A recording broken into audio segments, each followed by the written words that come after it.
national lines of bullshit.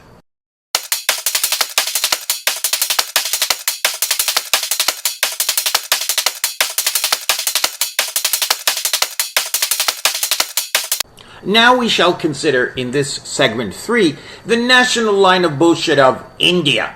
Now we start with the first part of the national line of bullshit of India, which is that India is culturally and spiritually superior to the rest of the world. This idea is we may be poor, but we are really something special culturally.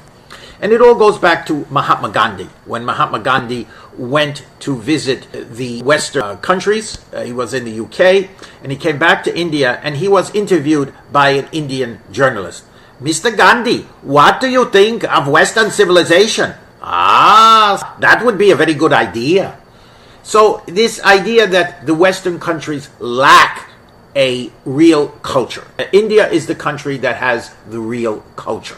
And we have many thousands, if not hundreds of thousands, if not millions by now, of Westerners going to India to study with gurus. And what happens is they pay a bunch of money so that a guru can contemplate their navel. And I met one of these people in a hotel in India. And this guy was boasting about, oh, isn't it so spiritual here? He was a textbook case. I mean, this guy looked like someone from Central Casting. He was just going around. We were in the hotel gym, and he's telling me it's so wonderful to be here in the center of spirituality and how wonderfully superior Indian culture was. So I took this poor unfortunate to a window, and I said, you see over there is a bridge. Below that bridge was these untouchable children, and children I came to be called in another group below untouchables. I'll explain that in a minute. But these were the ultra poor of India, and they were swimming around in this polluted water. And I say here, well, if you stay here long enough and watch that bridge long enough, what you will see is cars stop. And what I always noticed was guys would come out, gurus in the flowing robes, they would open the trunk, and what they would take out to throw into the cesspool of children is their garbage. They would just throw the garbage on the head of the untouchable and below untouchable children. That, I said, is your superior Indian culture. Now, the claim of cultural superiority of India is certainly a fraud, and I consider it no better than sacred cow dung. It is just bullshit. Now, there's another aspect to this. You see all these people sleeping in the street. And you have an Indian claim that India is a great economic power. And you have a problem. If India is such a great economic power, I mean, you're talking to an Indian here and sitting on a park bench overlooking the street, you always have to ask the Indian who is making this claim of Indian being a great world economic power. If India is such a great economic power, how come all these people are sleeping in the street? And, that is a question that they, of course, can never answer. And of course, it is related to the Indian claim that India is a democracy. I think that's the largest part of the national line of bullshit of India. But of course, you cannot have a democracy in a country with a caste system. That is absurd and ridiculous. Absolute absurdity to claim that a country with a caste system is in fact a democracy. I visited a group of untouchables, an organization of untouchables who had converted to Buddhism, which they believe is a more democratic religion. And we'll leave the question aside whether Buddhism is or is not more democratic than Hinduism.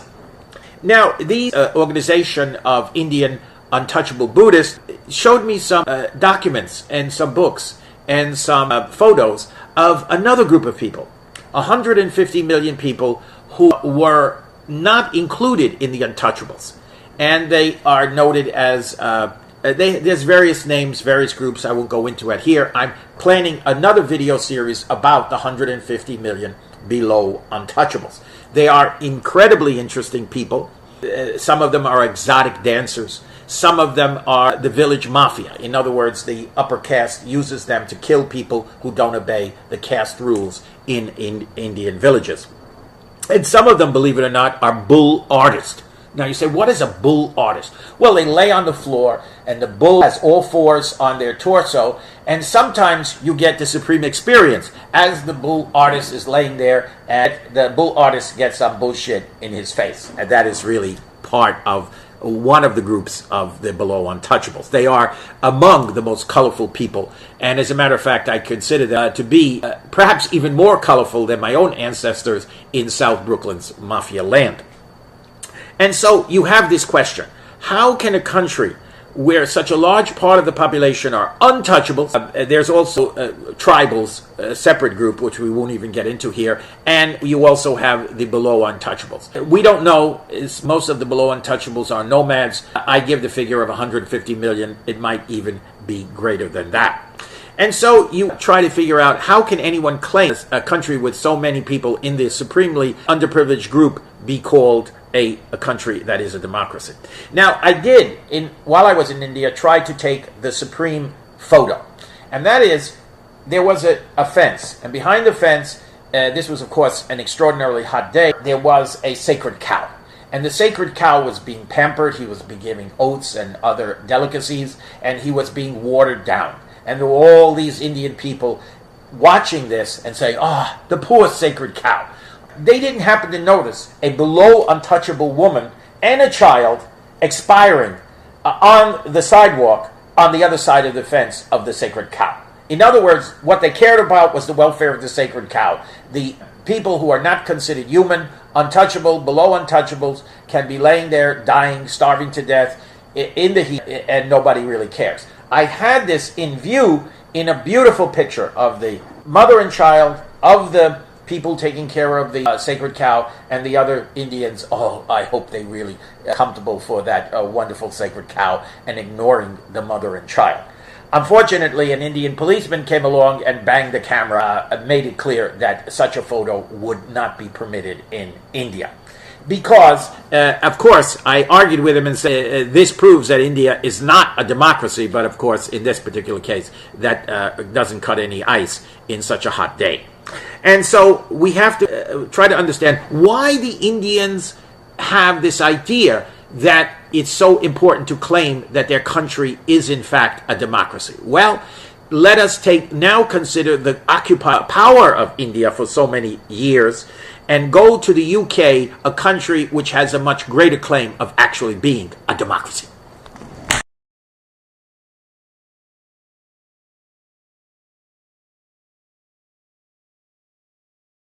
Hi guys, if you like this video, there's a lot more on my Forbidden Knowledge Uncovered channel. Please subscribe and press the like button. In my younger days, I made 3 BBC documentaries and published 3 books with top publishers. Since then, I've been working on lots of forbidden knowledge, including how they almost blew up the planet with H-bombs 12 times, the danger of AI, and my youth in South Brooklyn's Mafia land. I try to tell you the most disturbing stories with a light touch, but even one nuclear bomb can spoil your whole day. Revealing forbidden knowledge can make some people angry, so keep pushing the like button until it hurts. That will ensure my books get published, which will pay for my funeral.